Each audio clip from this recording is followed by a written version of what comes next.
नमस्कार, मैं धर्मेंद्र कुमार श्री राजन दीवान जी current affairs YouTube channel में आप सभी का बहुत बहुत स्वागत।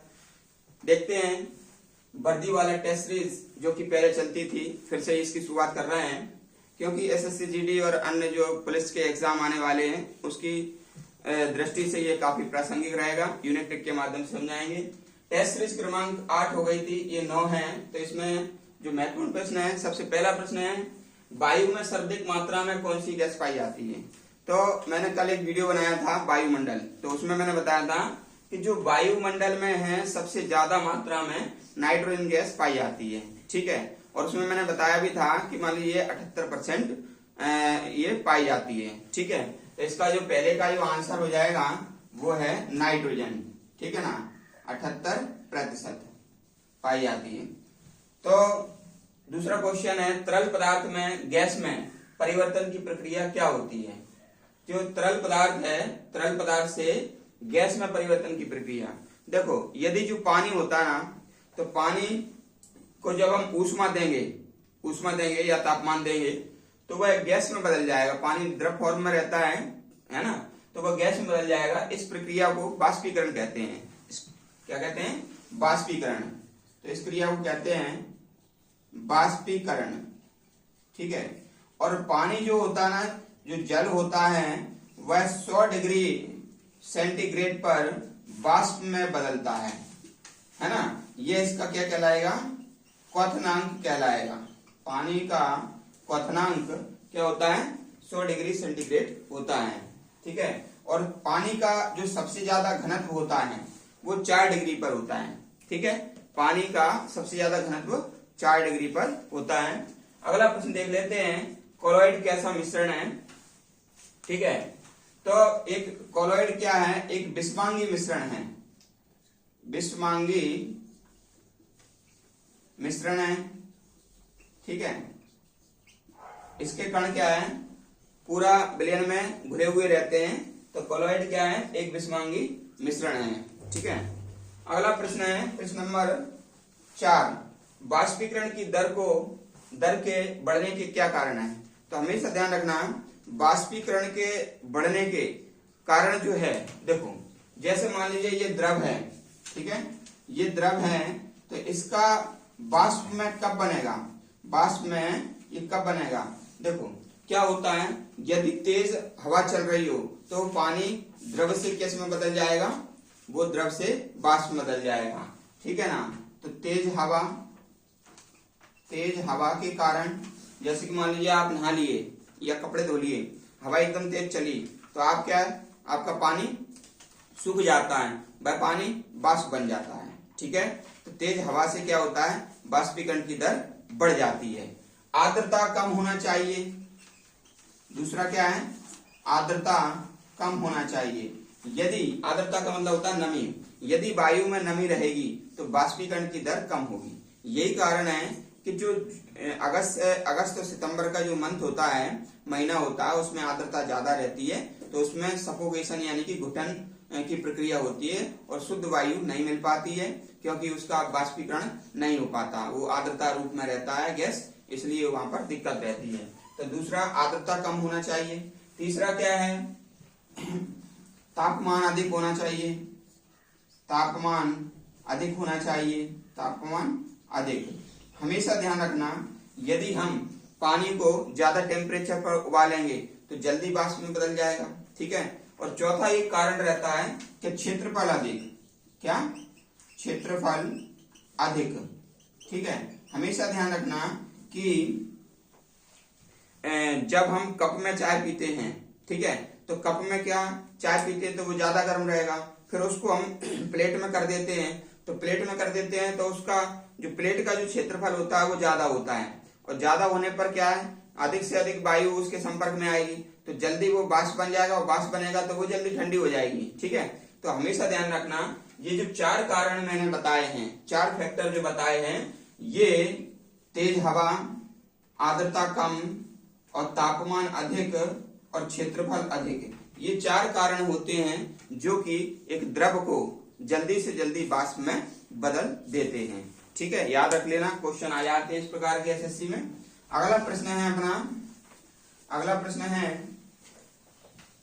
45 ग्राम जल में प्राप्त ग्राम अणुओं की संख्या ज्ञात कीजिए। ठीक है, तो सबसे पहले यहाँ पर देखना, ये एसएससी का क्वेश्चन है कि मान लीजिए जो जल है, जल का सूत्र तो आपको पता ही होगा कि H2O होता है।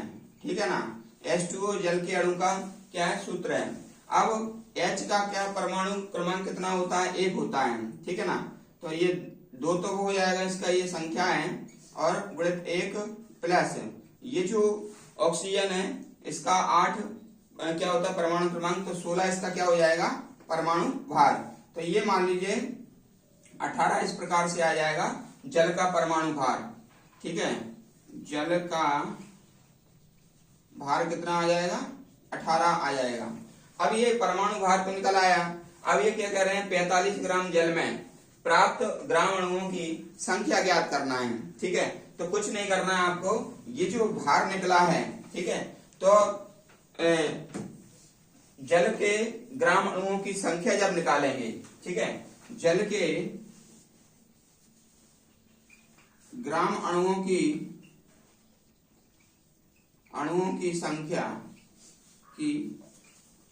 संख्या बराबर ये ग्राम यानी कि 45 बटे परमाणु भार जल का, ये काट देंगे अब। ठीक है, जैसे कि 9 दूनी 18 और 9 पना 45। ठीक है, फिर कटेगा तो ये 2.5 आ जाएगा। ठीक है, कितना आ जाएगा 2.5, तो यही अपना क्या होगा उत्तर होगा। ठीक है, अब अगला प्रश्न है, किसी तत्व का परमाणु भार किस पर निर्भर करता है। ठीक है, हमेशा ध्यान रखना है कि मान लीजिए कोई भी परमाणु है, जैसे मान लीजिए उसका क्या नाभिक होता है, और नाभिक में होता है न्यूट्रॉन और प्रोटॉन। ठीक है, और उसके चारों ओर क्या है, इलेक्ट्रॉन चक्कर लगाते रहते हैं। तो ये जो न्यूट्रॉन और प्रोटॉन है ये मिलकर के परमाणु भार बनाते हैं, ये दोनों परमाणु भार बनाते हैं। तो इसका आंसर हो जाएगा न्यूट्रॉन और प्रोटॉन, ये परमाणु भार इन पर निर्भर करता है। फिर है नाभिकीय रिएक्टर के विनिर्माण में कौन सा तत्व अनिवार्य है। ठीक है, तो इसका आंसर जर्कोनियम रहेगा, जर्कोनियम। ठीक है, इसका आंसर क्या रहेगा, जर्कोनियम। अगला प्रश्न देख लेते हैं। अगला प्रश्न है, रेडियो धर्मता की खोज किसने की थी। तो आपको पता है हेनरी बेक्यूरेल थे। ठीक है, हेनरी बेक्यूरेल ने रेडियो धर्मता की खोज की थी। और एक सूर्य का ईंधन क्या है, तो आपको अच्छी तरह पता है कि जो सूर्य है, ठीक है, सूर्य है, यदि वो नहीं होगा तो पृथ्वी पर कोई जीव जंतु नहीं होगा, क्योंकि सूर्य की जो रोशनी है, मान लीजिए जो हाइड्रोजन का संलयन होता है, तो हाइड्रोजन के संलयन से हीलियम बनता है। तो सूर्य की जो ऊर्जा है वो हाइड्रोजन के संलयन से मिलती है। ठीक है, तो यहाँ पर जो आंसर हो जाएगा हाइड्रोजन का संलयन, हाइड्रोजन का संलयन। तो हाइड्रोजन यानी कि हाइड्रोजन प्लस हाइड्रोजन जुड़ेगा तो क्या हो जाएगा हीलियम। और जो ब्रह्मांड में सबसे ज्यादा कौन सा तत्व है, हाइड्रोजन है 71% है। ठीक है, और जो हीलियम है वह 27 से 28% है, और इसके अलावा अन्य गैसें हैं।